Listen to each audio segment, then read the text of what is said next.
the horse, the new horse that you all got from the windmill, right? Yeah. All right. So you'll notice that the two different types of horses, the horses are very distinct and different of the ones that all arrived here and the ones that you picked up. As the regions they came from, the ones that came with Compton and Crag and all of them is their footing is much larger. They're more slender horses, but with a wider like footstep because they're mostly meant for going through swamps and everything like that. These ones here are like beasts of burden. Your horse is like very large, well built, mostly meant for almost kind of like a mix of an oxen and a horse, as they're more meant as beasts to pull wagons and everything. Exactly. Mm-hmm. So as you approach this one, you get up and you start talking to his ear. Yes. What do you want?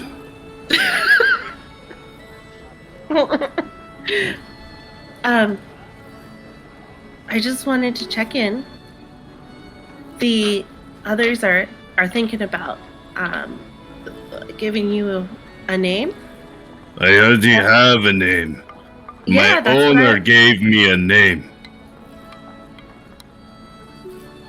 Okay, well, I just wanted to give you the opportunity to tell me what you would like to be called so that we can be like, you know, taking your input.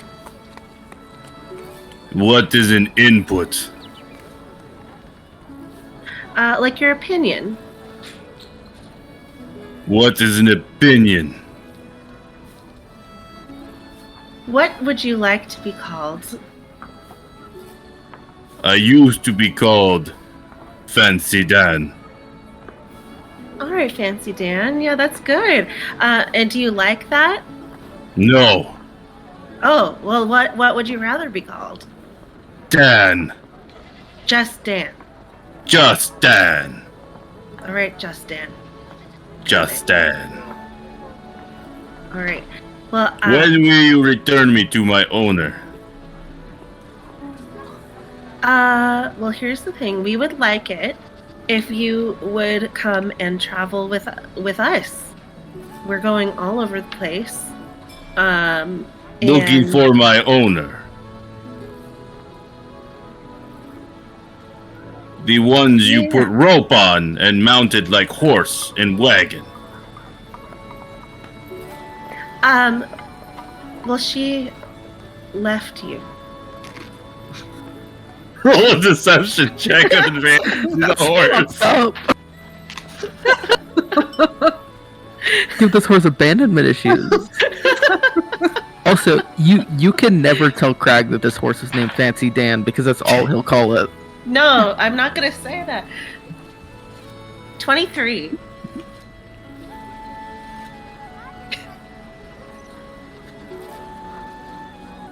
Oh. Did I fail as Fancy Dan?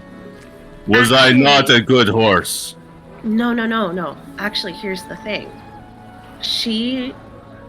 We were talking to her and we were like, we need, we need a horse.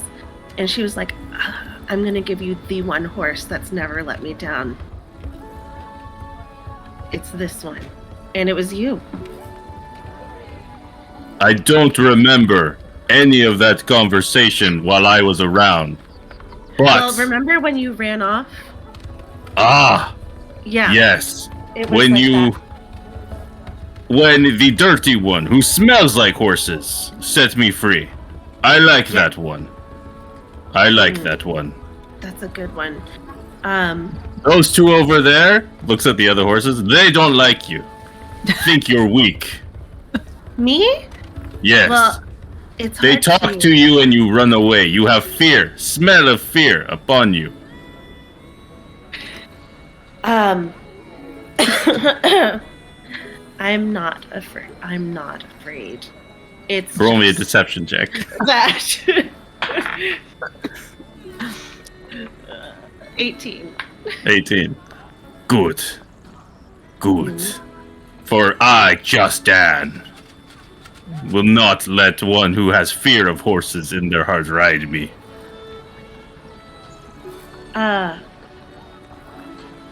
Well, Justin, I'm just hoping that we can kind of come to an agreement where, like, if you need anything or like if you're feeling Sugar cubes.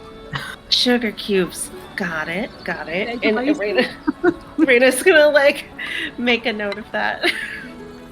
Or she'll turn to Compton and be like, can you write this down? Sugar cubes.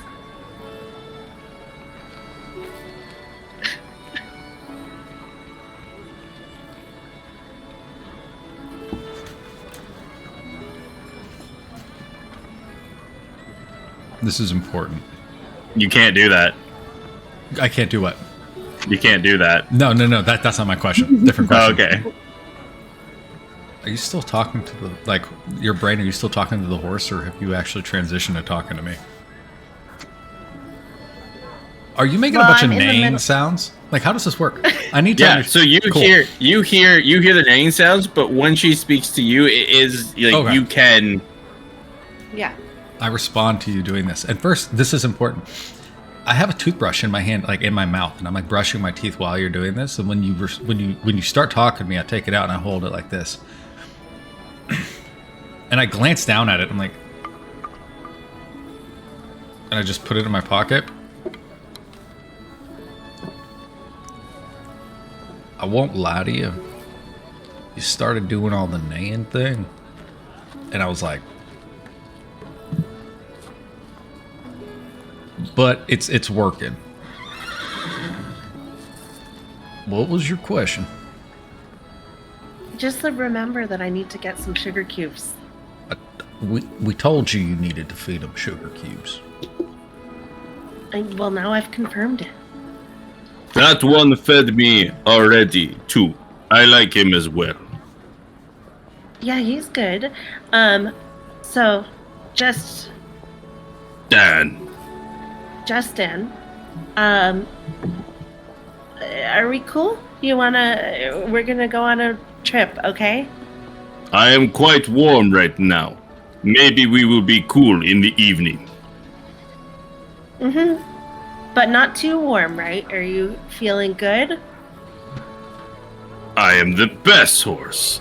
Of course I am not too warm. Okay, Justin. Thank you so much. Just Dan. I will work on getting you sugar cubes. Thank you. Roll a perception check.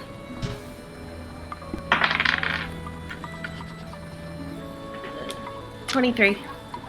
As you're like talking to Just Dan, like as you're ending, you kind of like overhear the other two horses in the wagon. Alright, so the next time she walks over, you're gonna put her in the head, right? Yeah, we're gonna get her real good.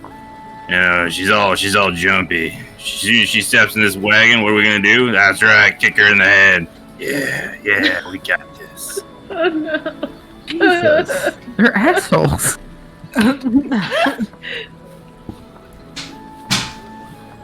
She's gonna leave. Well, Do you look in I don't know, look in their direction when you hear that? Yeah, I'm gonna glare at at those horses when they say that. The one looks over and goes, shut up, she's looking.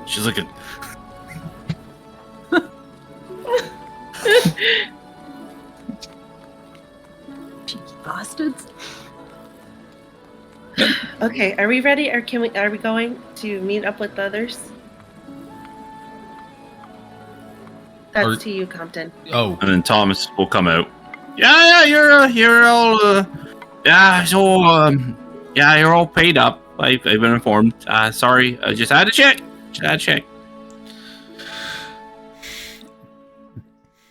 Thomas, Oh yeah, Mr. Compton, sir. can I talk to you for a second? Yeah, of course. Okay. I'm gonna take him aside.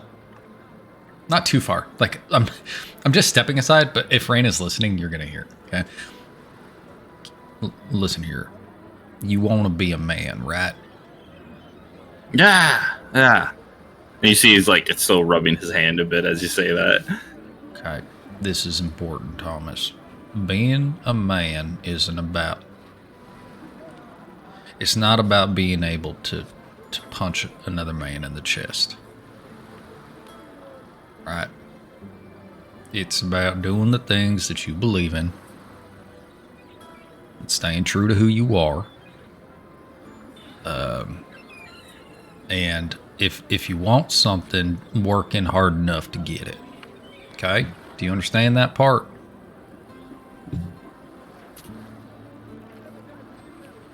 Yeah. Okay. I think I understand. So here's the thought that I have. I'm going to impart upon you a little bit of insight. We're leaving. You know who's not leaving with us?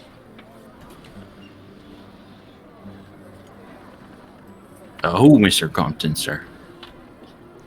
Jesse. Oh. Okay. You might want...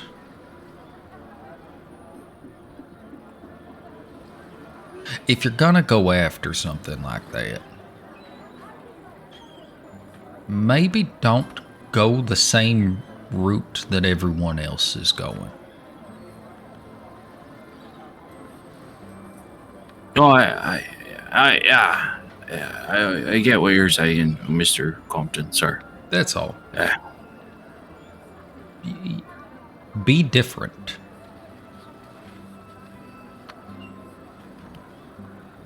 Right? Because then you'll stand out. That's all I'm saying. And I think you can manage. I'm going to give him 5 gold pieces. I'm just going to slip it to him. Now, you're dumb if you go just spend it doing what I know you're thinking about doing. But if you take this money, Thomas, look at me. Hey. If you take the money and you invest it in yourself and you learn something more, you do something about yourself, you know, make yourself stand out, well, shit, you might have a better chance.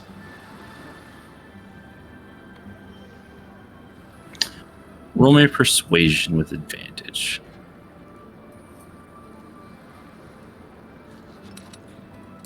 Think I had advantage. Jesus. This is the first time you see this reaction from Thomas.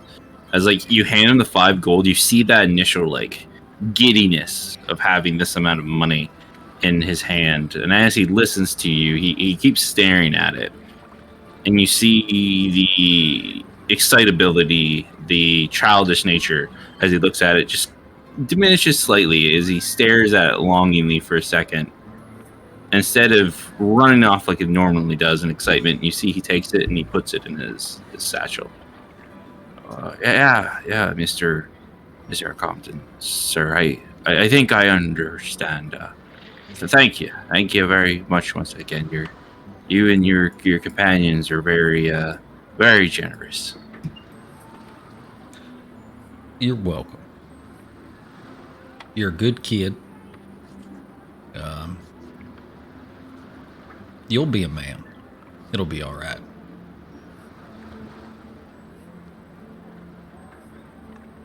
Well, best of luck to you. And he looks over and sees Raina. And best of luck to you, Miss Raina, as well. I hope you have a safe journey. Wherever you're headed off to.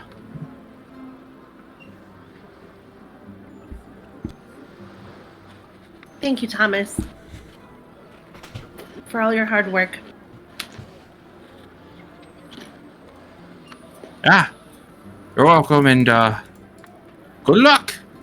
And you see as he's heading back to the wagon, you all see as another wagon starts to roll up to the sultry apple. Starting to roll into the platform, Thomas, as when you all enter for the first time, runs out back out of the barn to greet these individuals. You see as about 4 Nothing. as 4 individuals just start to pile off the wagon. You see there looks to be a female elf with almost kind of like auburn type hair. She has nicer armor on her, has a well forged blade. You see a male, kind of like slender in build, nice looking clothes with loot on his back, kind of goldish hair with the nice features upon his face. You see a small halfling, kind of with these little robes that kind of like drag on the ground, maybe a little bit too big for him. And then you see as well this very beefy looking dwarven woman with like very large braids sticking out of the back with like little irons on the side. They seem to be having a conversation with Thomas. Then they head on inside the inn.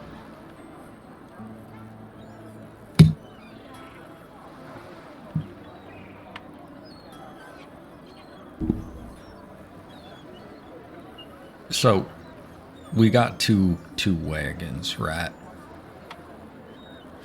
I can drive one of them, and then we can tie the other one behind us, kind of like daisy chain it, or you can.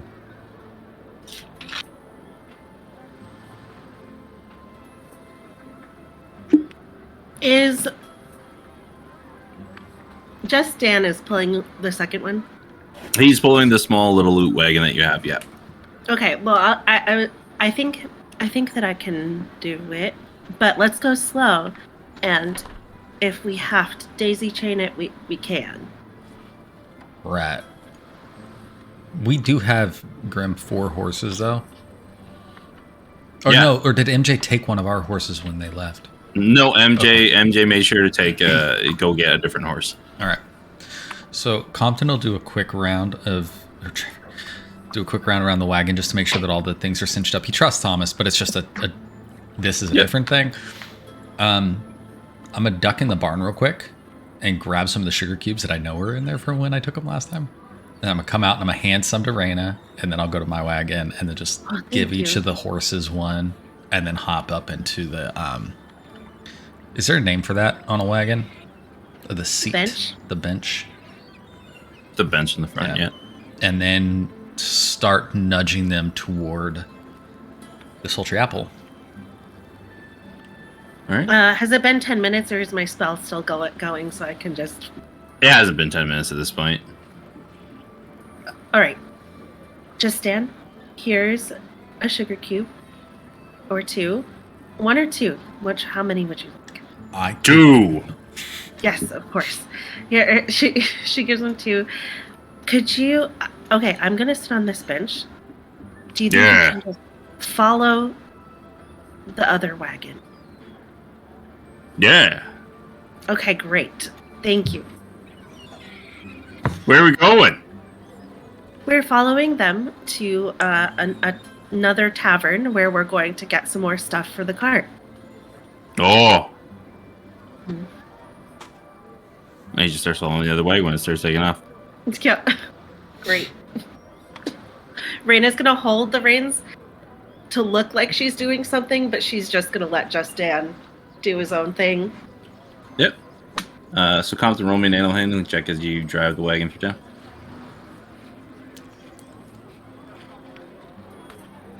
This is fine.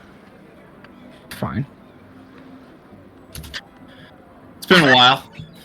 You grab it, you look at the reins, and you just do the whoosh, and horses just completely take off. Oh no. And you see as this wagon that is barely filled just doing like the through town as these horses are creeping. You see people are like jumping out of the way as these horses are going crazy down the street. You hear the passengers, "Ah! Go, someone stop the horses!" And they're just going. And just in, as soon as he sees the horses going, he follows the wagon. Great. Raina is closing her eyes. Trevor's like, at first he's upset, but now he's loving it. He's like, this feels great. The wind's in his fucking face. He's just like, oh, whatever. They're moving. This is fine. We leaving an impression on our way out, huh? We still have to pick up a guy. So let me do. So You see as Compton just driving this wagon filled with the horses are just like going town. Just the horses are going crazy, just driving through. Pedestrians are jumping out of the way. You see the old man who gave the gold piece to Stoat, who like, oh, the real nice person. He's in the way. Compton, you instinctively just like pull the reins to like steer him out, and the horses just skid and slide right into the side of like this other cart in the main square. And you probably take out this guy's cart. The man just stands up. He's like, what's going on with you? It's driving like a maniac through town. You see this? These are dirt roads here, you freaking golfer. Like, look at this place. Like, you ruined my wagon. There's a thought and it's a memory. It's a quick memory. But there's a memory from last night. And Trevor looks at the guy and he goes, "You shut the fuck up."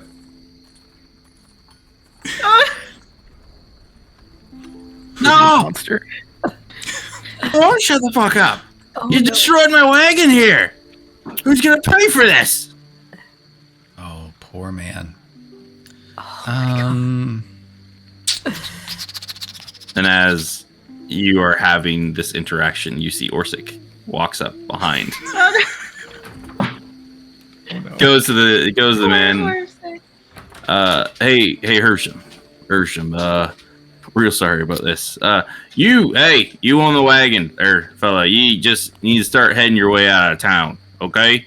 Just, we'll take care of it, Hersham. Just you drive a little bit more careful now, hey?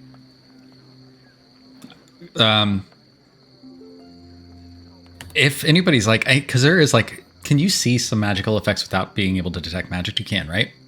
Yeah, mage armor. Yeah. So anybody who's actually watching this, Trevor stood up in the fucking bench, like he's just like, okay, and the sheen starts, and it starts from like the bottom up, and it's almost like layered on, like rolled on scales of just this like translucent opalescent, like. And it just like starts like climbing up over his body, and like he just stands up and his shoulders kind of go back a little bit, and then he hears Orsic and he looks back at him, and he'll just nod and then sit back down and face forward and try to move the fucking cart along. Yeah. This time, as you like, now, just kind of like a little. And the horses, like, you see the horses now are, like, trudging along on there. So they're only moving at about half movement as they're just trying to move on. They're pretty hurt after that skid right into the wagon. And you can hear, like, as you're probably on your end, like, Dan's like, that's crazy! Don't drive me like that! And you're all moving on. You see Hersham is just like losing his crap on Orsic. How can you just let him walk away for look at all these damages? And you just hear the mumbling, the crowd kind of like murmurs and whispers all through the crowd as you're driving on. But you would find your way over to Sultry Apple. But before they arrive, Stoat and Craig, you made your way to the Sultry Apple. But it's going to be a little bit earlier before they get there, of course, as you took your time at the Carlars, everything like that. But you would all arrive at the Sultry Apple. It's real quiet around this time of the day. Like, you can't even tell at first when you're approaching if they're open or not. Craig just strolls right in. The door ain't locked. All right. As you roll on in, you see there's maybe about only 3 individuals in here. A couple of people are having drinks, and the only one you really see, there's no servers, no one really walking around as they normally are. The only person you see who actually looks like they work here currently is Charles, behind the bar.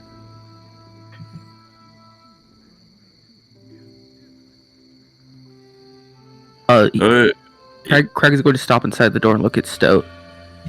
You You want to come up and get a drink with me? You want me to order you something? Like, what do you want to do? I'll keep an eye out here for them. I don't really want to see Charles.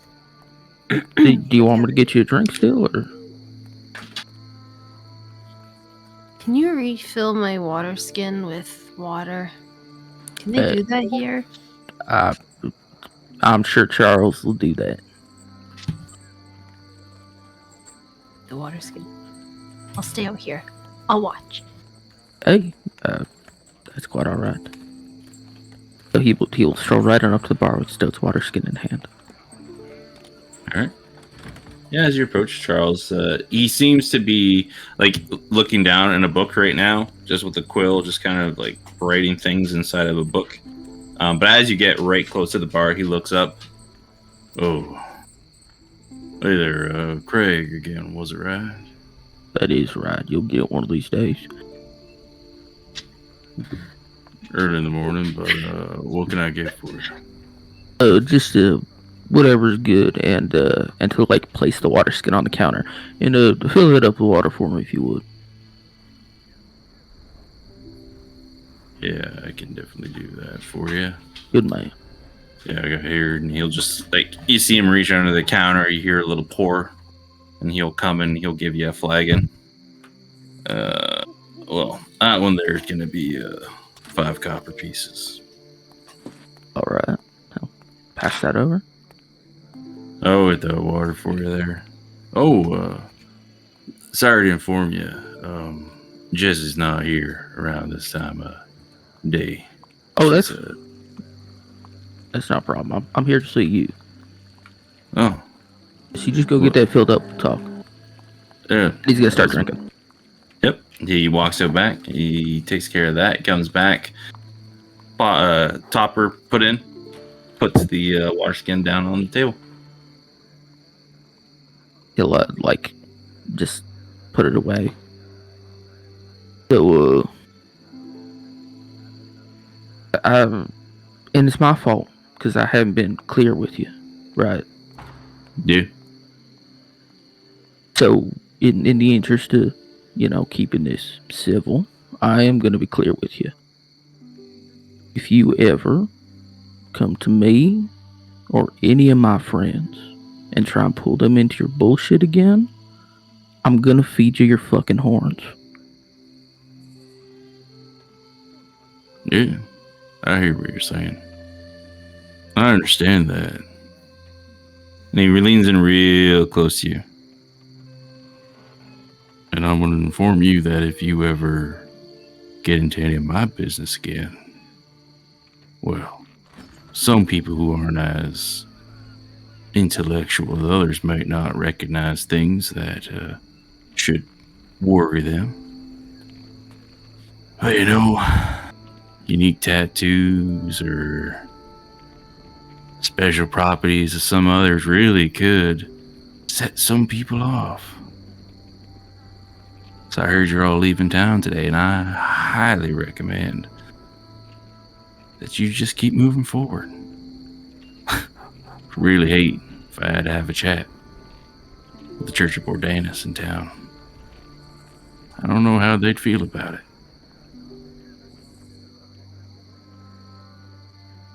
I do. But, and he Yeah. slides another flask over at you. But that's just between me and you for now.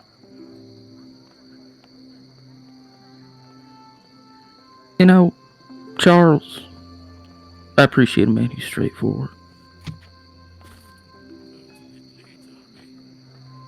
So when you go talking all this nonsense, I must admit that I'm not quite sure what you're on about.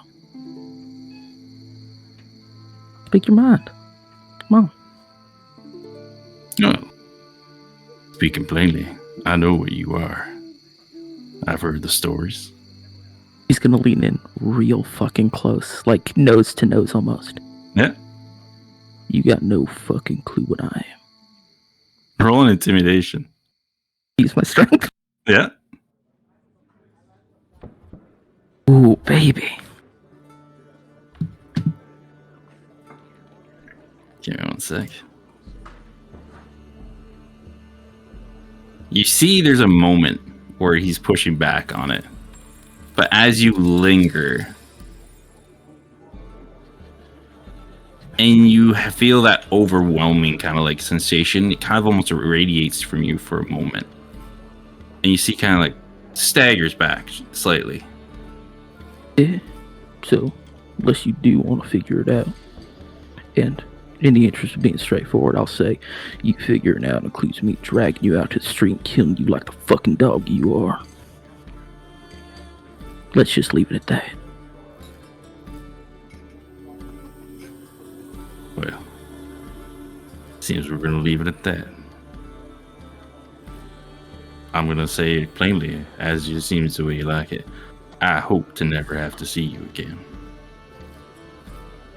I would hope so too. We are going to come back through here eventually, though, because we like Corson an awful lot, even if we don't like you. I think that is something we can drink to. This is a lovely city. It's a shame you're here. He raises his flagon. Your cask is out back. You can get it on your way out. Yeah, no, they'll bring the wagons around. I'll go get it. Don't worry about it. And he'll move on. He doesn't want to be anywhere near you. Good shit. And at that point, yeah, you would see the Hoblin wagon of Compton coming up, and then Raina just shortly behind.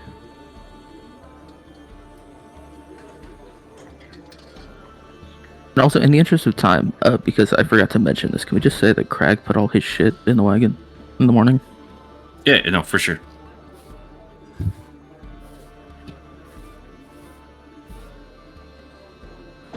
But until he is alerted to their presence, he's gonna sit at the bar and drink like he fucking owns the Sto's place. gonna be the one that sees him.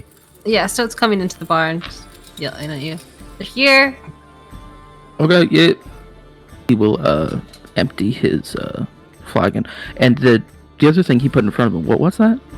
He just put another drink. He's gonna take that to go, because fuck it. Yeah, that's fine. Let's stop him. So yeah, he'll walk out sipping on a drink. Easy enough.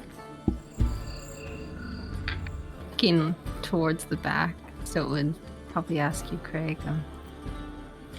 He mentioned that he was moving some kind of product. What do you think it is? He seems like the kind of fellow that would move whatever is moving, right? I don't think he's too picky. I think he just takes whatever he can get.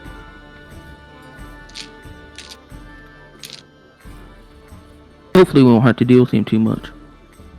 Yeah. I think they got the 2 carts that went towards the back, though. So we should be able to. Yeah. All right. Let's loop around. Yeah. So Compton, Raina, you all pull around behind the sultry apple. Craig and Stoat, you kind of follow in behind them. And you would find that there is a large cask in the back with these reinforced steel bands, and on the top he has written kind of like nailed with a little nail and a little piece of paper. He goes, "For sure, Craig. Thank you." On the top, you see Joffrey's little handwriting on top of it. Just in the interest of being cautious, the instant he sees it, he's gonna say a little prayer and just fully cast Detect Poison and Disease. Good call. Yep. You look it over. You don't get any odd smells to it that you would set you off. Very You good. get that it is a very light form of poison, Yeah, I which expected is that. you're very used to when being around any type of alcoholic beverage. But nothing else that sets you off. Is it like big enough for him to just pick up comfortably? You're gonna need another person to help you out to put it in the back of the wagon. This guy No. hooked you up. I look at Stoat like, you give me a hand. Yeah. Yeah, I could tell. Yep. Yeah, we got this. Yeah, Okay. 3, 2, 1. You guys lift it up. Stoat's kind of like underneath doing the as you're like doing the barrel onto the back of the wagon, and like the wagon as you like put it on, it's like kind of like tilts for a little bit until you push it further in. It's very nice. When we come back, we're gonna have to thank Joffrey like a whole lot, because That shit's heavy. Were you able to fill my water skin? Oh shit, yeah. There you go. Thank you. Alright, Raina's gonna get down from the bench, give Just Dan another sugar cube for his services, and be like, to come over to the two of you and be like, can someone else please drive from here? So you drove last time, didn't you? Yeah, I could do it. And Compton's good driving the other cart? I don't know. I mean, we had a little bit. I feel like maybe someone else should also drive the other cart. We had a little bit of a situation. Yeah. Would you say someone else? There is only one other option that isn't you, Compton, and Stokes physically alone. So, yeah, no, fuck it. I'll give that a try. I know how horses work. Okay, great. Just go and like shove Compton over and tell him about it. Yeah. Sure. I mean, I could just ask him, Scoot. We're good friends. Okay, this is a last minute. Everybody gone to the bathroom. Everybody fed. Everybody got We water. gotta get seize the day, right? Yes, but I think they're holding them outside the city, probably. We should look into that. Hey, Stoke. Oh, by the way, this is Just Dan, and she'll point to Just Dan. Is it Dan or just Dan? Just Dan. This is Just Dan. Just Dan. Okay. Yeah, just Dan. Got that. That's his name. Okay. Stoke, could you get Raina the box that has the papers in it? Oh, yeah. And Compton, we also got that thing you asked about. Where are you guys talking? Near my cart. Okay, so Compton still would have been up by his cart? It's up to you. She got down, yeah. Y'all are in conversation?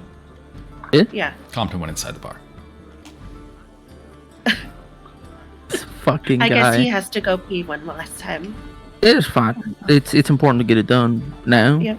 Yeah. Okay. You walk inside the bar. Once again, not many individuals in there. You see Charles just working behind the bar. Just straight up to the bar. Whiskey. Please. Yeah, I can do that. One whiskey right away for you. Can you make it like Reaches a tall him. one? Yeah, I can definitely do that. Makes you a tall one. That there's gonna be 5 silver pieces. Digs in his pocket, just dumps a gold on the counter. Cool. Thank you. I'm taking it though, and I grab it and walk away. You hear him mumble something in the back, but nothing that you can get a read on. Okay. Yeah. And he turns this up as he's walking, because I'm imagining, is it like a tall, like a mead cup full of whiskey? Like, how much whiskey did I get here? Yeah, he probably gave you about half of a mead cup filled. Fuck yeah. Just like doing this as I'm walking out the door. Now he's definitely not driving the cart. Yeah. So you all finish conversation. You see Compton just coming around the tavern, just freaking finishing it off. Little hair of the dog. I thought the plan was for us to come here and get drinks. I don't think that's a good idea. Oh, well. Yeah. I guess it's good that I'm done with this one then. And I just put the cup on the ground. Well, hey, take that. These are fine cups. Oh, okay. He gestures with the one he's still holding. I pay. Oh, a matching set. How delightful. Yeah, now two of us can have a drink in style. Great. Stoke, did you find those papers? Mm-hmm. So you in the bacon? If he pulls it out. Mm-hmm. So I assume some of this has something about something.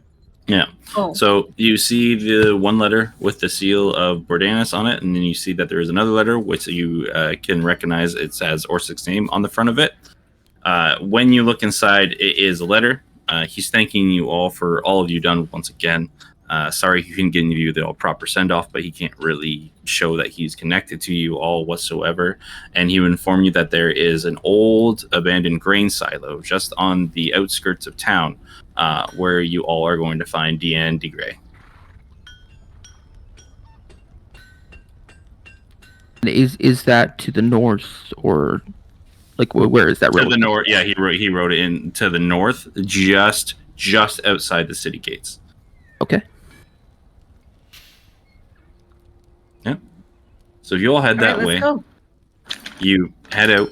Once again, the gates of this town are not much. They're just a built-up dirt pile with a little kind of fencing all the way around, just to protect from like beasts and stopping people from just being able to walk in the town without it being noticeable.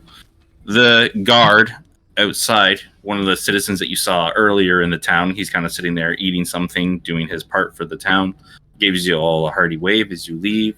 Probably no more than 3 minutes outside of the town, you find this grain silo just off the beaten path. Looks still patchwork, some holes in the sides of it, but overall still a well-standing structure.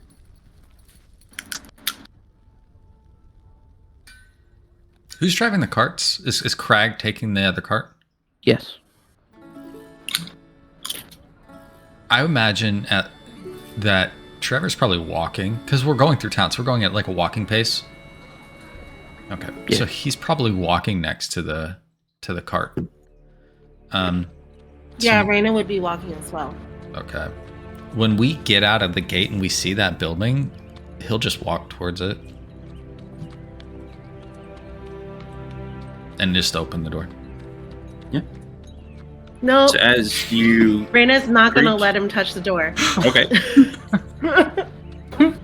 He tries to push it open, and Raina kind of like steps in front of you. Yeah. You implied we didn't have time for this. I gotta...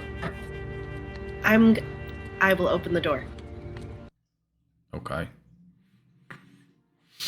Stand backwards. He turns around. Take like 3 steps back. 3 steps.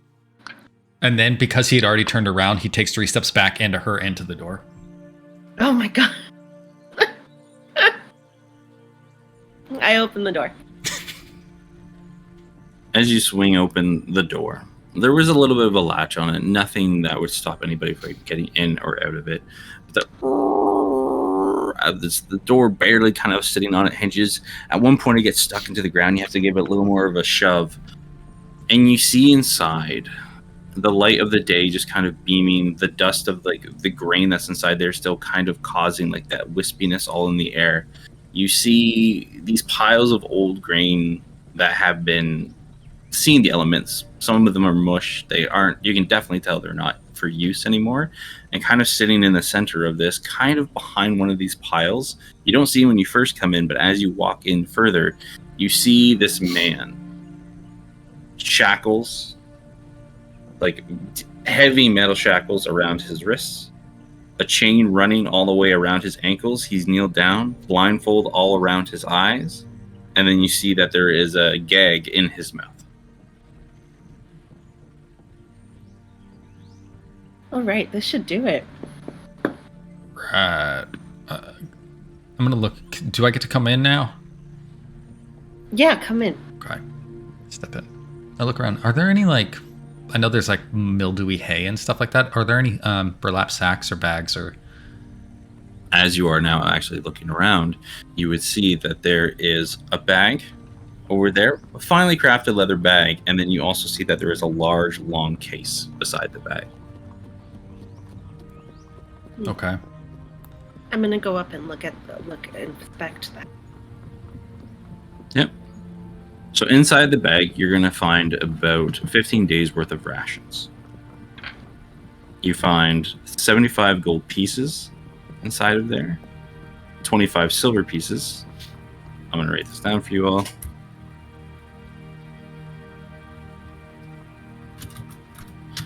And And when you look inside of the case, you find a simplistic looking blade. A very nice silver iron blade with almost like a bronze type handle to it. Though not overly ornate in any way, when you look at it though, and if you touch it, it looks very, very sharp.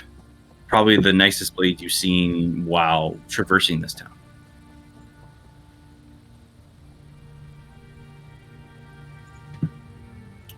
All right. Are there any burlap sacks or bags that are like part of the grain silo? No, like this one has been well abandoned, so you don't see anything. Like the ones that you do find, as soon as you pick it up, things start to spill out of it. Like they're like the material itself is that fucked? Yeah. Can I mend it? It won't go back together. Okay. Let's piecemeal this. I'll take the box. You want to grab the bag? Then we'll come back for this Joker. Sure. Okay. Just Compton will step out. Hey, Craig, you want to smell this? You got something you smell? Maybe. It looks real nice. You got that fella? Or do you want me to Yeah, go? no, he's in there. I'll get him. Actually, we got an empty bag. Stoke, you got a bag? Like a burlap sack, not like a nice bag. And he's walking towards the cart carrying this crate, right? I don't think I have anything other than the bag. Shit. Oh, How they got him trussed up? Do we need a bag? Why are you looking for a bag? Because he got a blindfold on and he's got a gag on, but you can move those. But if I put a whole bag on his head, it's much harder to get off. Know what I mean? We can put his eyes out. I'm good with that too. We just need like a poker? Deal with thumps. Can I watch? You want? Yeah, sure. Fuck. Okay. Thumbs? I'm a. Yeah. You just kind of grab him by the head. And you, While you're saying that, yeah. I unceremoniously just dump this fucking crate in the back of the wagon with this sword in it. Just and I trudge back. Look, if it's magic, it's fine. and if it ain't magic, you're gonna ding the shit out of it. If it ain't, whatever it is, if it is, it's a nice looking box. Craig, if it is not magic, it's not worth anything. And I walk back.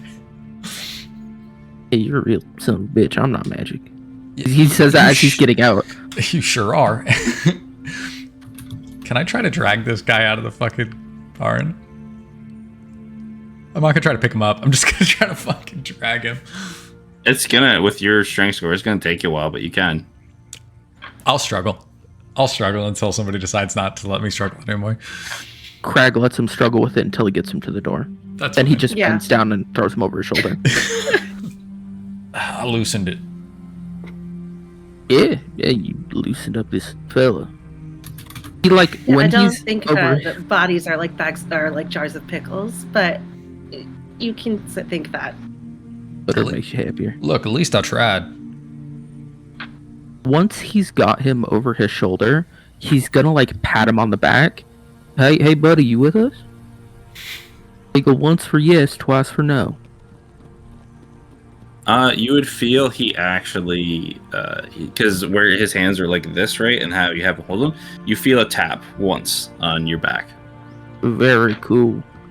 I hope you're not expecting me to treat you nice, because you're kind of a bastard.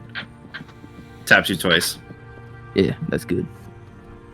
And he's going to take him back to the big wagon, and much like Compton did with that crate, just kind of toss him back there. Okay. He will, once he's landed, climb into the wagon and make sure his blindfold and gag and shit are still secure.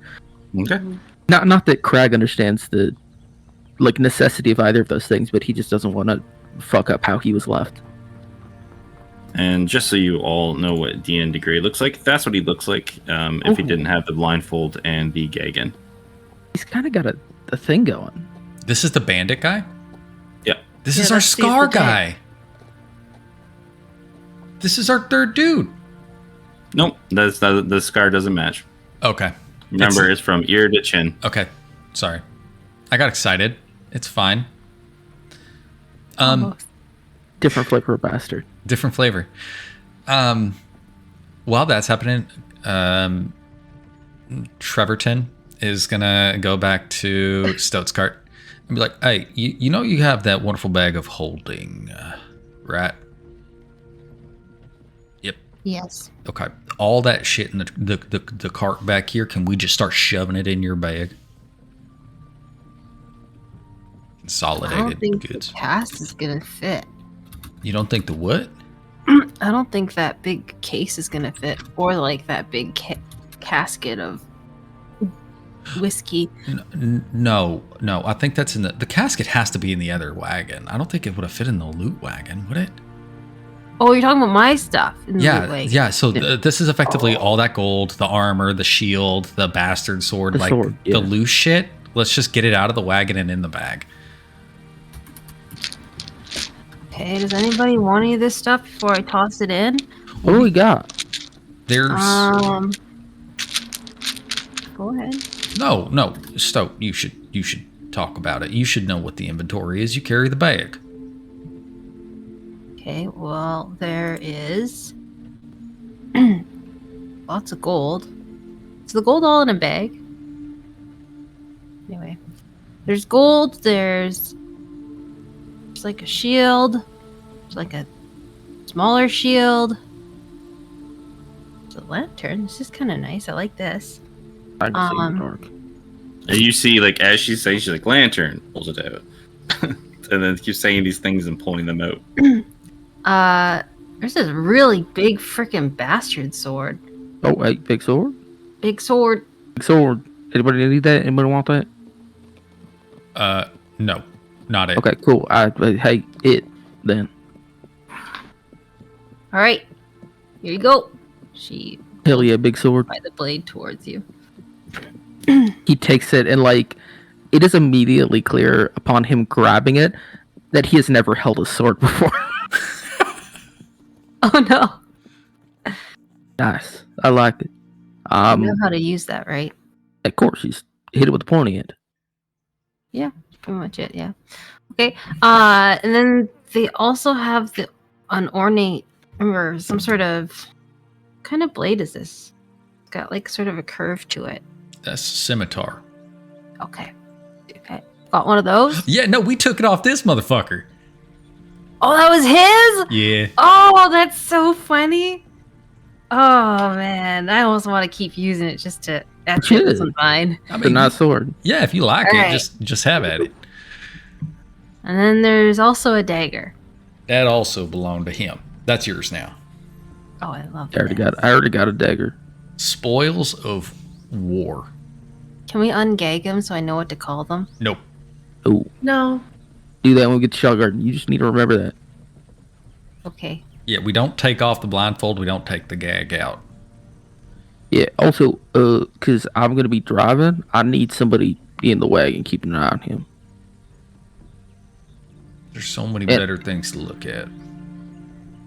Okay. I agree. But I didn't- we all gotta ride it. We should all ride in the wagon so that we're a little faster. Well, Yeah, we that is got the other Going. thing I was gonna say because y'all can't be walking the whole fucking way to Shell Garden. It's No, gonna I be don't. Forever. I didn't want Not to. to Shell Garden to Dunwich, but you know what I mean. Well, here's my thought about it.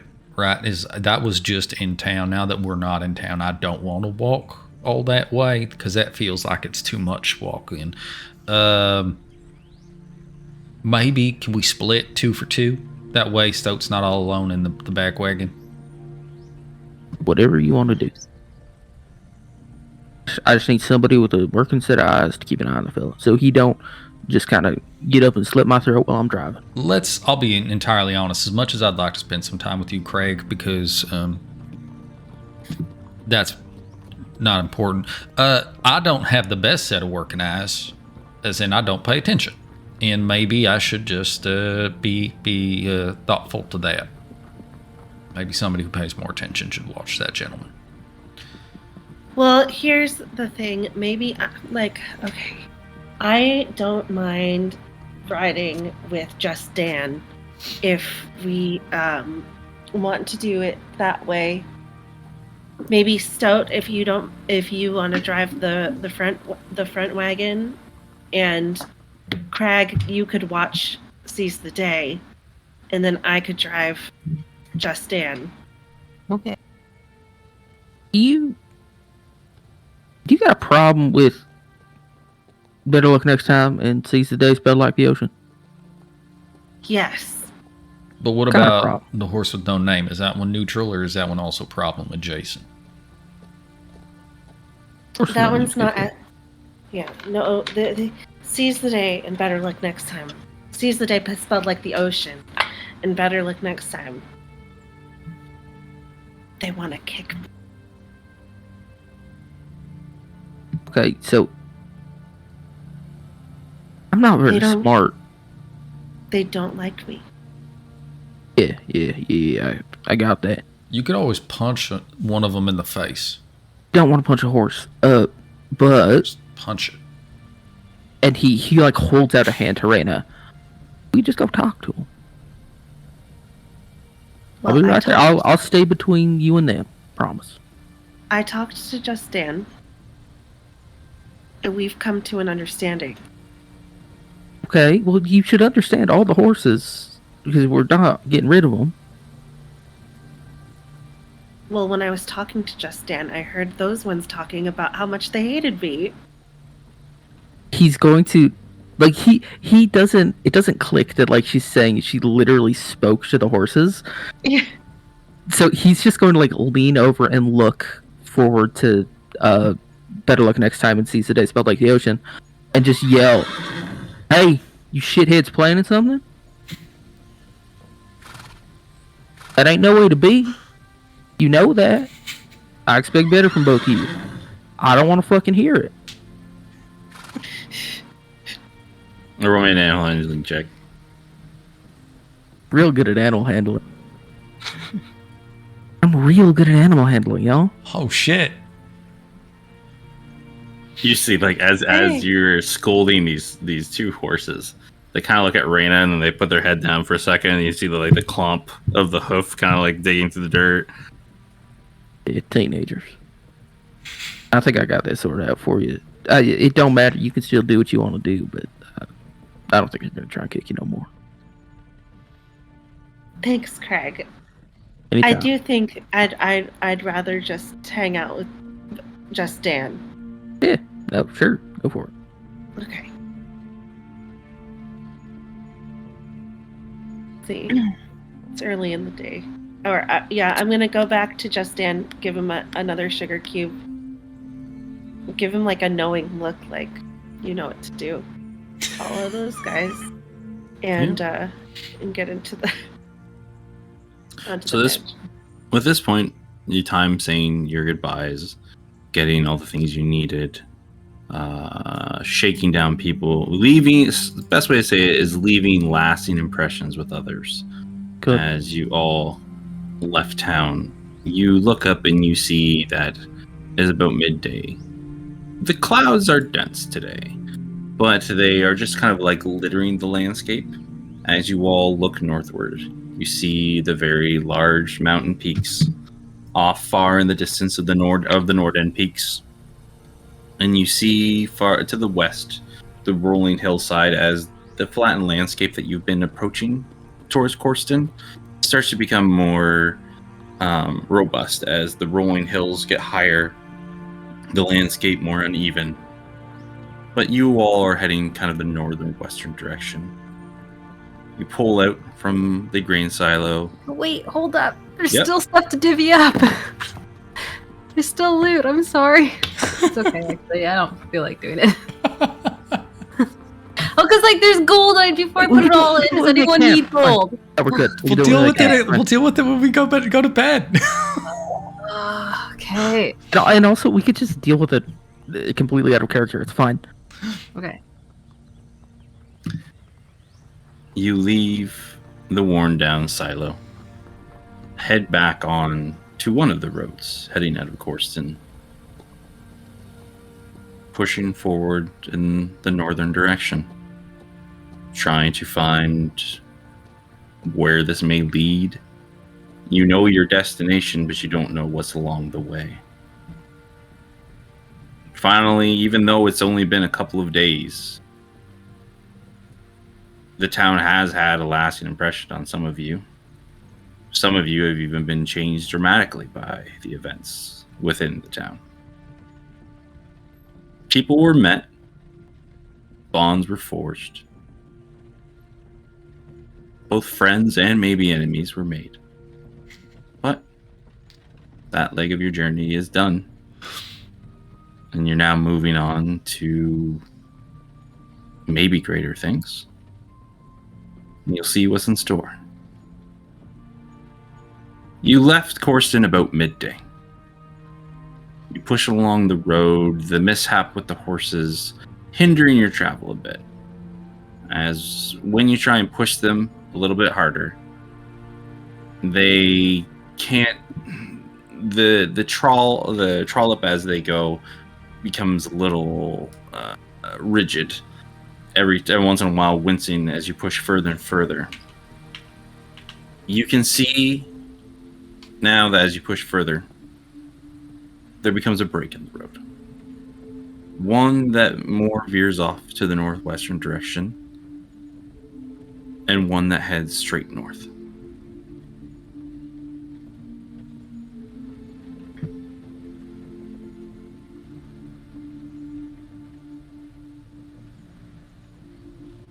Anybody who wants can roll me a perception check.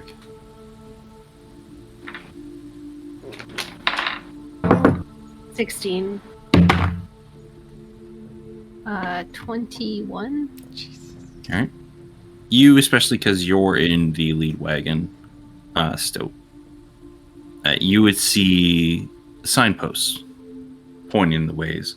They're both a little more worn down, and for most people, as they're driving the wagon, not overly eligible. But with your keen eyes and senses, you stop and you look, and you're trying to piece the letters together because it takes a little bit longer for you to read them. You see the one pointing in the straight up direction, going towards the northern road, says Kurain. And the one pointing in the northwestern direction says Fourwind Forest.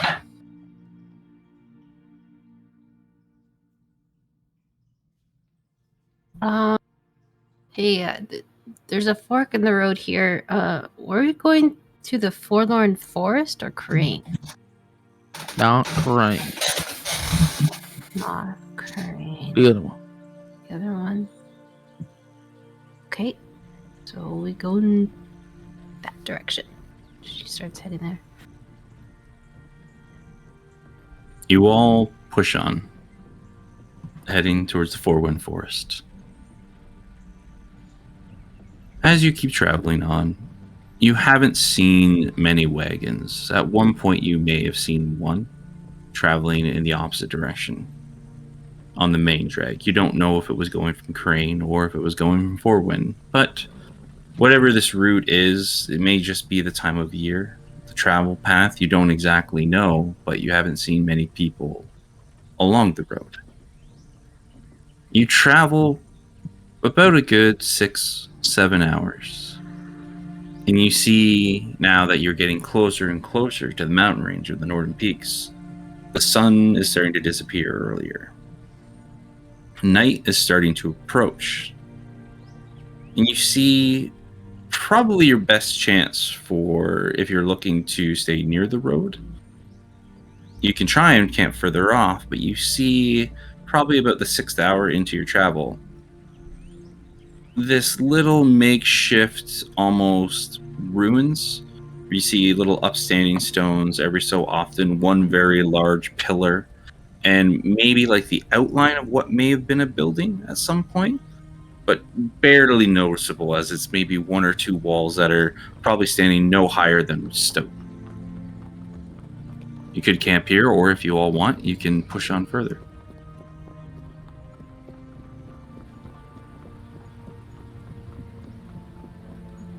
I'm cool with stopping here.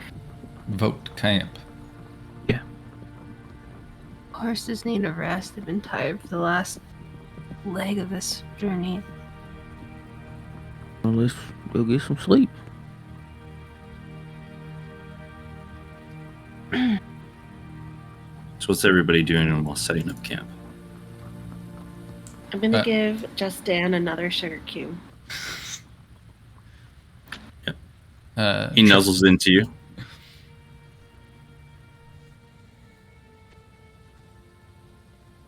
What? He nuzzles into you as you do it. Mm-hmm.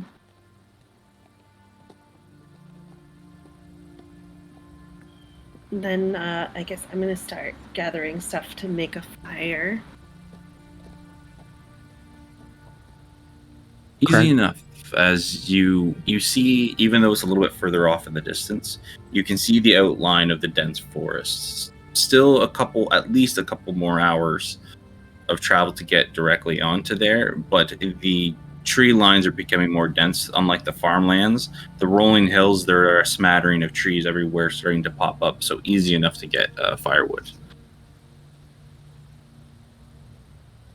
Crack is going to remove the prisoner and the crate that Compton tossed in the back of the wagon.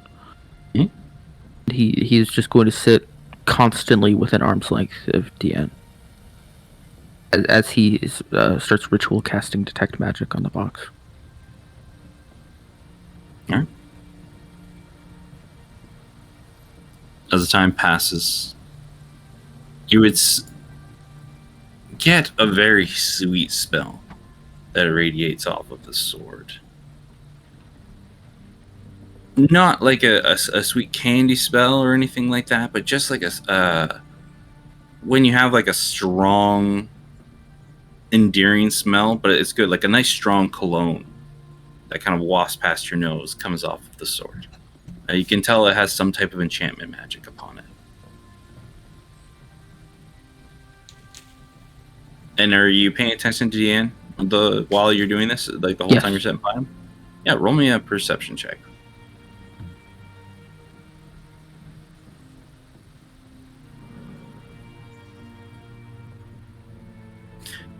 Even with a 14, because you're close to him and he can't really go anywhere, the only thing that you notice that he does is he just has like these little ticks as he does. So every once in a while he like rotates his feet kind of in counterclockwise, clockwise motions. And as he does it, you see he does one finger at a time and kind of rolls them up and then rolls them back on his knees and then rolls them up and then rolls them back on his knees as he does the foot motion. And when he stops with the feet, he stops with the hands, clasps them back, and then just sits normally. I think once he's done casting and he's like himself getting ready to start having dinner, he will like spare him a glance. Hey, you hungry? You see he taps his kneecap once. Yeah, good. So here's the thing. You got that in your mouth for a reason. You start talking nonsense, you start talking gibberish, you start doing some bullshit, I'm gonna cave your fucking head in. Understood? Taps his kneecap once. That's great, let's get you set up. He sits him up and like ungags him and piece by piece hand feeds him a ration.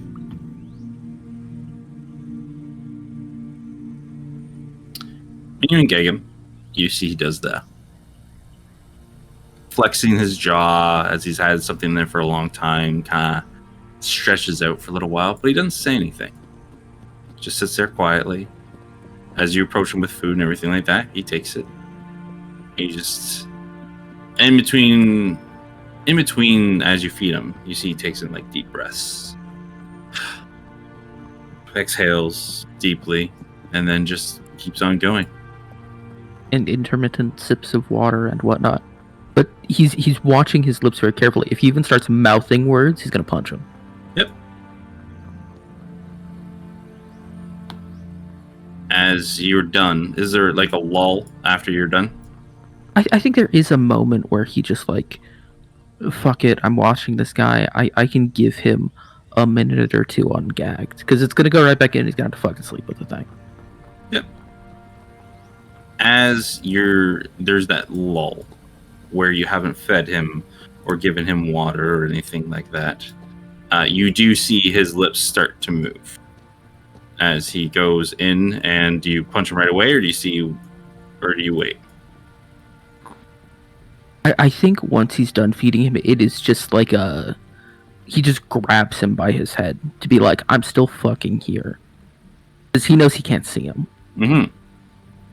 Is that smooth? And he just looks at you in a kind of raspy voice. He goes, thank you. He goes back to being quiet. Maybe give it another minute, and then he puts the gag back where it was. Okay. Probably another 10 minutes pass as he has the gag back in. He does it again. Starts to just stretch out his feet, rotates them counterclockwise and clockwise. And almost like you've seen in concerts in Stillwater, like someone playing a piano. You see as his fingers rotate back and then rotate forward. He does that just for a little while again, until he just goes back to sitting still. When I did detect magic, because it still would have been up for a little bit. Yeah, I don't know how long. Okay, just checking. Nope. So that's all Anybody Crack's else? doing all night. Is just watching him. Yep. Anybody else doing anything? Just dealing with the horses, cleaning their feet, making sure that they're in a spot where they can both feed and be tied up. Easy enough. You're able to wrap the reins around one of the broken down pillars, but still securely into the ground. You bringing over because you had the feed in the wagon. You have water for them, of course, in the barrels. Easy enough to set them up.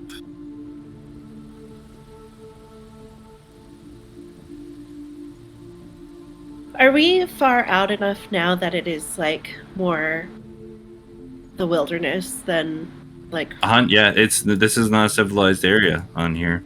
Like when you even Reyna, would you like go up on one of like the higher hills, because this is a rolling more hill area, not as dense as in the far west if you look, but you can still get up higher and look around.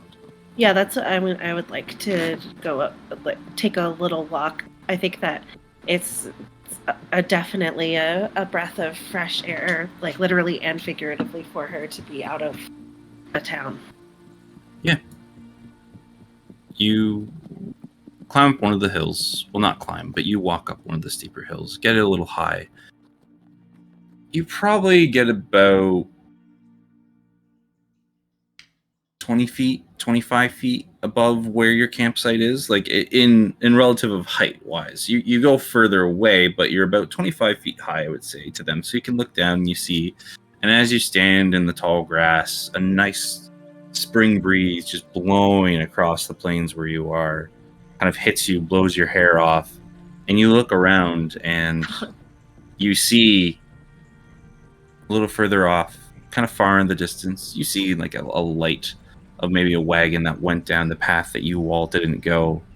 You see more to the northwest, you see the very dense, lush forest just on the outskirts. And look back to where you are, the remnants of what was a town, Corston, very small city. Where you are now, it doesn't even exist by the way you look. The signs of civilization are not around you. The only thing that even remotely shows that this is an area where people live and travel is the paths you see going in directions and the old ruins that you all have made a makeshift camp in. Other than that, it's nature. I think she's gonna take that out of her braids so that she could feel the breeze in her hair, and just kind of sit down on top of that hill and like breathe it in. And you do. In ways, it reminds you of your second home. That calmness, that connection to the nature, the untouchedness from any type of civilization. But in other ways, night and day. The air is not as crisp, not as enchanting as where you're from, not as clean, but still pleasant in comparison of the city. If you spend some time there, you're able to just relax and unwind around with the nature.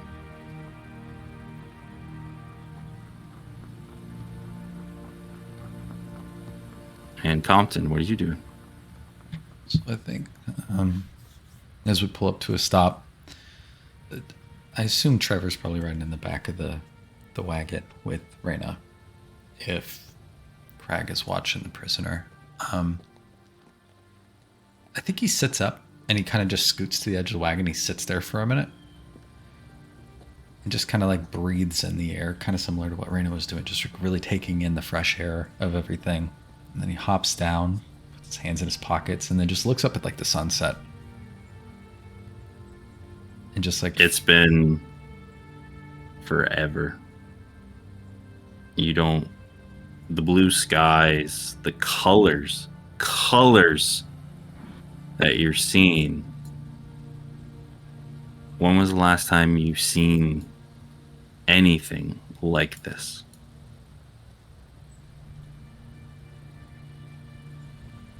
he gets really hopeful and looks up a little bit because you know how like it's a gradient, and he's hoping to find a star.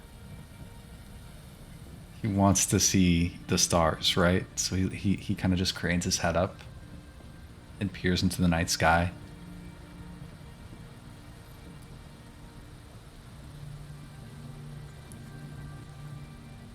Closes his eyes for a little bit. And then when he opens them and like kind of looks back towards everybody, he sees Reyna off collecting firewood, Crag's sitting there with the prisoner, and then Stoat's managing horses. That's all that's left, right? Horses. We still got 2 more. So he goes up to, I guess the horse that's attached to his wagon, and he starts undoing it, and he's going to just slide right into Celestial and just start talking to this horse. I think he goes, no, actually, we are very much alike, maybe, the situation you have in me.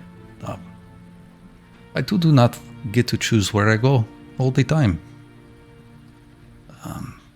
Maybe a little better for you. You can see everything. I cannot see much. Actually, I hear things. I see what I'm pointed at, but it's different. It's like through lenses. This is nice. I tell you because, you can't. My name is Trevor. It's not Trevor, really. I kind of forgot my name, but that is what you call me. And while he's doing this, he's like rubbing his hand along the horse. He's feeling the hair. Mm-hmm. And it's not just like the surface level of the hair. It's the muscle beneath. It's the skeletal structure. It's all of the thing that makes this thing like a 3-dimensional real entity in a world that he can touch and affect.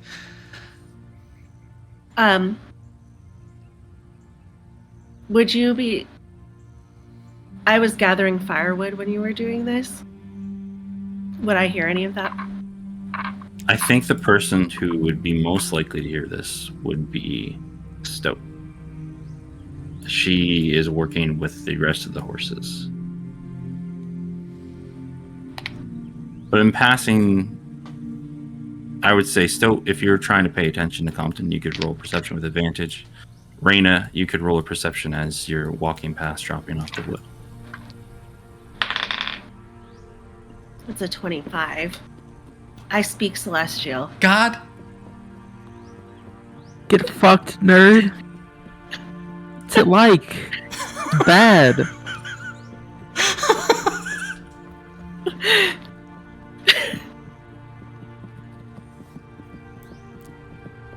I would say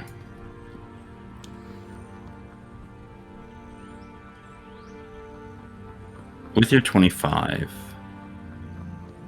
you would hear probably the back end of the conversation. Not the whole one. But you would hear him speaking the Celestial. And just in the accent, the changing, you would hear this is nice. I like this. But you wouldn't hear the rest of it. Mm-hmm.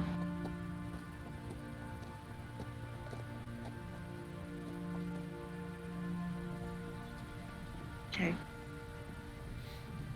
And he would effectively just be continuing, like he's mirroring what Stoat's doing. I'm gonna pull this horse off the wagon. I'm gonna move it over, and then probably go back and do the same thing with no talking to the horse with no name. Mm-hmm. Yeah. The night sky sets in. The campfire is built. The darkness at first terrifies you, Compton, as it rolls in. You don't want this. You've seen this for longer than you remember, but as you look up, the darkness starts to envelop the sky. 1, 2, 3. As little lights, one by one, start to fill up the night sky, completely engrossing it. Even though the darkness is here, there's still at least a light. And you see, as you look over, you see the very large moon peeking over from the mountain landscape, filling up this entire area as you all sit. There's darkness here, but there's a light to guide you inside of it. Did Raina ever actually start the campfire? Or did you just gather wood? Oh no, I would have started it and then gone off to... He will instinctually start moving closer to that, like the halo around the campfire. Like his presence needs to be inside that light. He needs to. I believe, Craig, that's where you were sitting with the prisoner, right? Yeah. Yeah. So you would, one by one, whoever wants to, Craig, you're sitting there watching the fire. You would see Compton approaching from the shadows into the light. Oh, hey there, big fella. Evening.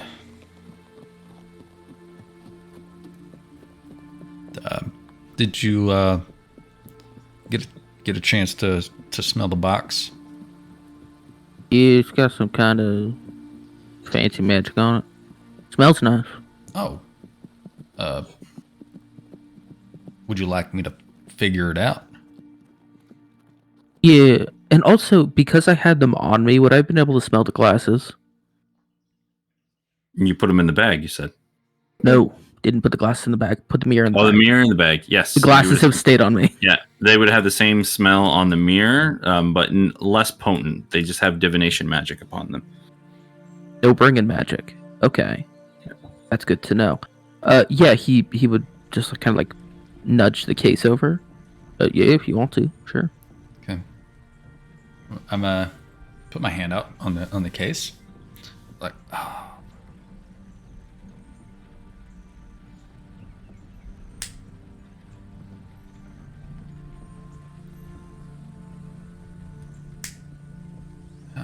How the fuck? Hold on.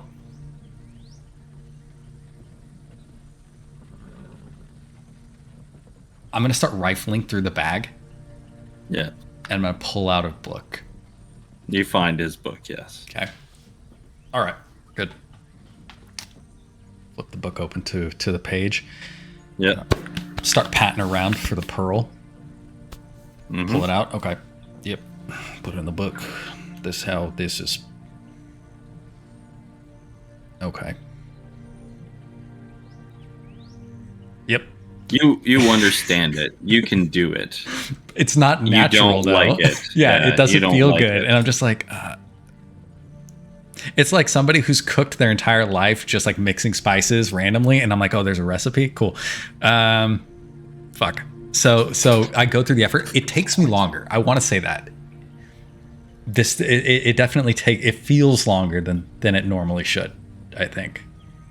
I would just say, especially with Craig, with your passive insight and perception. Normally, you've seen him perform this spell before, the Identify. It's very fluid. He knows, puts everything in its place, done. Drawing like the circles and everything like that is almost like second nature to him. This is like someone seen having cast the spell maybe a handful of times at best. Are you good? I mean, I don't know. I heard that ain't supposed to last this long. A couple hours. I turn to you and I go, Now I've got to start all over. Oh my god. No, actually, don't start over. You good? What? Craig, I'm doing the magic, and the magic requires my attention and my focus, and apparently a need to just... Yes. I'm frustrated. Frustrated because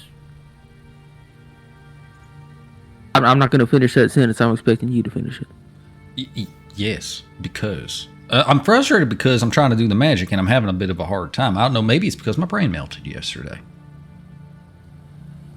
Brain still melted? I don't think so. Sure. It feels firm. You ain't tipping over or anything, are you? Does that... Okay, hold on. Is that a euphemism for dying? No, but I'm also worried about that. You ain't dying, are you? Every day, just like you. Yeah, no. Shit, ain't that the truth? But that ain't what I'm talking about. And he will like get up and walk over to Compton and just very lightly nudge him like he's checking his balance. I'm upright, right? I don't think I. Yeah, no, I'm sturdy. Okay. Okay, yeah, sure. That ain't the whiskey madness. The fuck. Okay, I gotta talk to you about that because I was talking to Miss Raina, and she had said that you had said that I have something called the whiskey madness, and I'm gonna let you understand. That's just not true. Why would you say something about that? Okay, so one, I feel like I pretty heavily implied that she wasn't supposed to say that she heard that from me, but okay. And two, that's what I heard. That's what old man Kane said. You had a battle of Staggers and Jags. You took a fucking header, and you ended up dancing with the Taldian. That's what I heard. What does this do to me?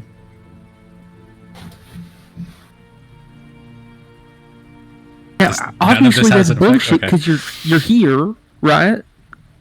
Yeah. I don't know if you got the fucking Staggers and Jags or not. None of that had happened actually. Hold on. Yeah. I mean, I'd gathered because, like I said, you're here.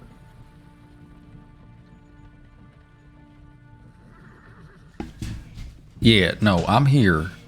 Staggers and Jags, no. I didn't dance with Nataldian. That didn't happen. Did I? No. Well, you're breathing, so no. I'm okay. I'm having a rough day. I'm gonna fill you in the same way I filled in Raina, right? Like I woke up and I just had a newfound vigor for life, and things just feel good. Apparently, it's affected my magic. I don't understand it, but I was almost done, so I'm sure I can finish. I think when he words it that way specifically, there's a moment where Craig just kind of nods. Okay, yeah, no, I get that. Okay. I'm gonna get back to doing this then. Yeah, I got the glasses, but they don't have any bringing magic on them, so I'm just gonna put them on. You don't want me to? But they don't have bringing magic, so I'm pretty sure he's not gonna come and touch me. Sure, but I mean, would you like me to find out what it is exactly that they do? Yeah, sure. Okay, put it on the list. I don't know if they work. Yeah, I mean, I'm gonna put them on and see if they work while you're doing that. By chance, you check out that big sword that you found? I mean, I had it on me. I would have sniffed it if it was. Okay. And I didn't catch anything from the big sword, right? Yeah, no, it's just not a sword. It's a real nice sword. I'm gonna have to, between you and me, I'm gonna figure out how to fucking use this thing. Yeah. But it's real nice. No, I mean, you look good with it. Just absolutely dashing. I bet you any number of Jessies would find you appealing. Well, okay. Well, there's no need to do that, I don't think, actually. I'm gonna go over here now. You do your magic. Tell me what you find. He turns back around. He's like, fuck, where was I? Oh, yeah, that's right. The beginning. So, Compton spends the time performing these ritual spells. Craig, you watch him stoic What have you been doing? After Stowe dealt with the horses, she'd be practicing with the scimitar and the new dagger she got, checking their weight. Are you staying towards the ruins, or did you wander a little bit further from camp?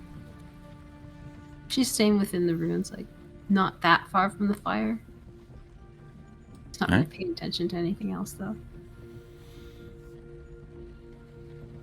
Yeah, you're able to practice the blade. Roll me an intelligence check. What intelligence? That was a 2. -1 is a 1. You sit there and you're practicing with the blade. And you just instinctually just keep practicing the form. At points, things cross your mind, but you push them out and just focus on the blade, going one after another and just continuously working with it.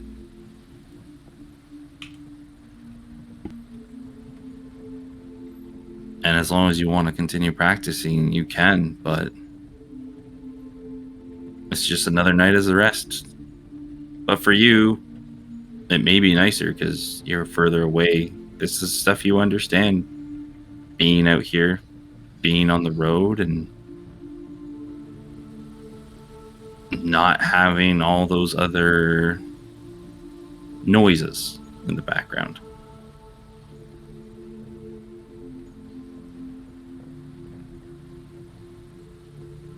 With that, we're almost going to end the session there. As we wake up in a labyrinth. Let me change something real quick. What? Who's waking up in a labyrinth? Hi guys, The my only name's one that's in a Compton. labyrinth. Compton Weller. I found myself in a prison of my own creation, actually.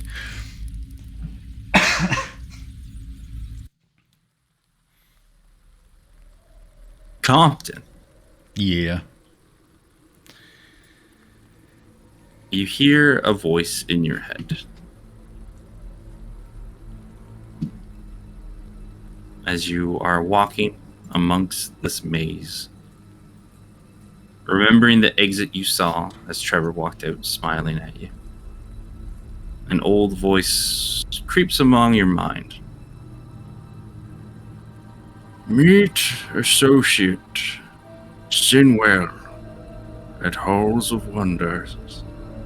Procure passage for in 3 weeks' time. Working with Sesto to procure items needed. Protect book carefully. The message ends there. What do you do, Compton? As this maze of your own creation, now prison of your own creation.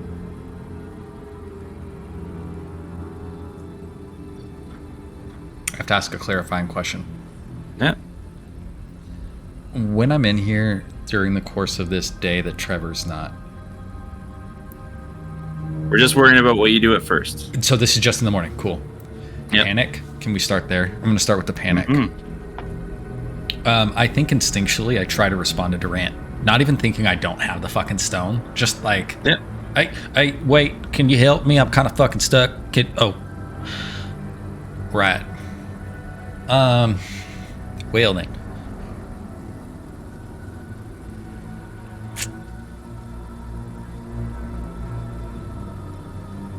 I tried magic once before, or did I just try to adjust my brain?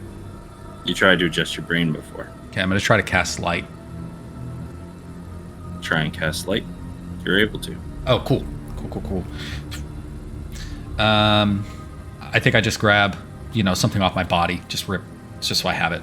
Boom. I've got something. After you hold the light, as you walk further and further through the maze, dwindles,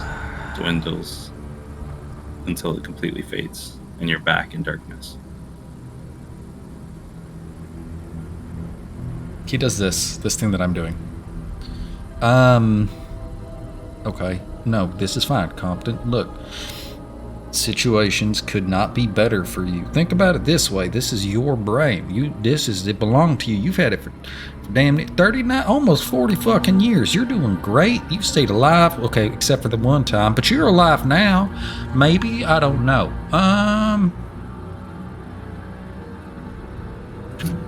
This is fine. Move.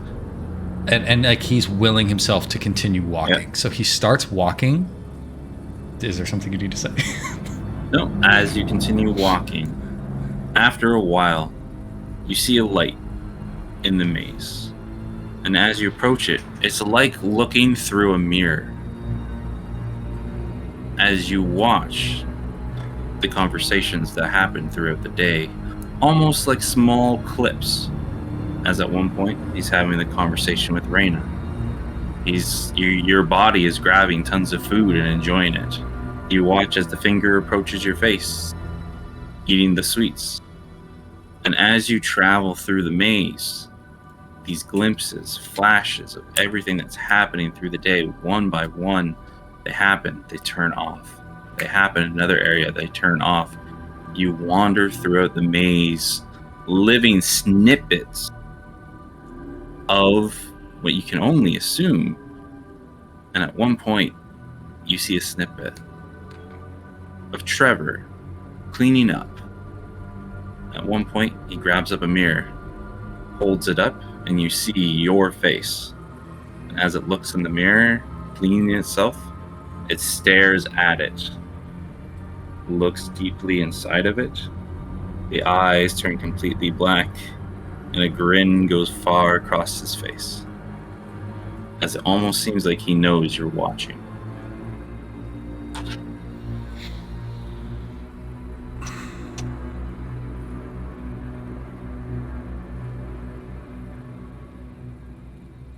Can I hit the mirror?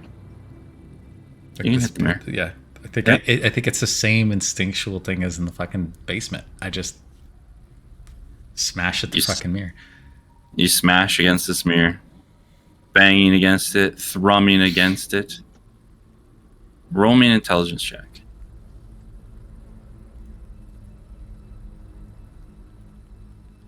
I need to use my character sheet. No, I can add a +2 or +1.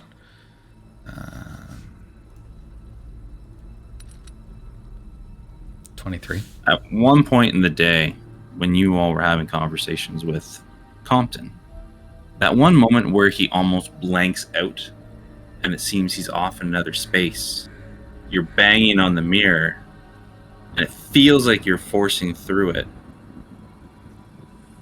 And then you just get pushed back at the last minute and you hear Trevor's voice. No. I like it here. Many new things to see. And your friends. So very nice. I want to enjoy myself a little while longer. As you get shunted back from the mirror, and I need you to roll me 3d6.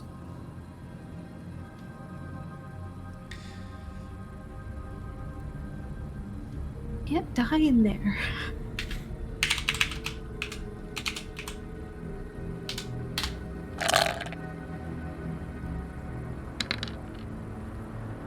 God. Compton takes 12 points of psychic damage within the maze. And you feel exhausted. Your mental efforts, your physical efforts just drained as you try to force your way through this mirror. As you lay in the corner, exhausted. But you see one little glimmer roll out of your pocket as you see the coin staring up at you. As the screaming face on the coin turns into a smile. And we'll end the session there. I don't like it. It's just Trevor eternally. Oh man. I love you. I hate you, but I also love you, but I still hate you too. I hate me. It's not your fault. I did this.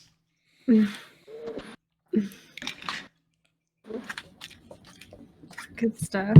Good job Yikes. playing Trevor. Fuck, man. Oh, thanks. I felt like that was something. Oh my god. And the spooky music just got it. Yeah. All right, guys. Good session. Great session. Thank you. Fun. Yeah, got out of course, That was then. fucking. We yeah, got out. Yeah, we did get out. We got out of town. Lasting impressions. You and Charles, huh? Wanted to kill him. I really I know you did.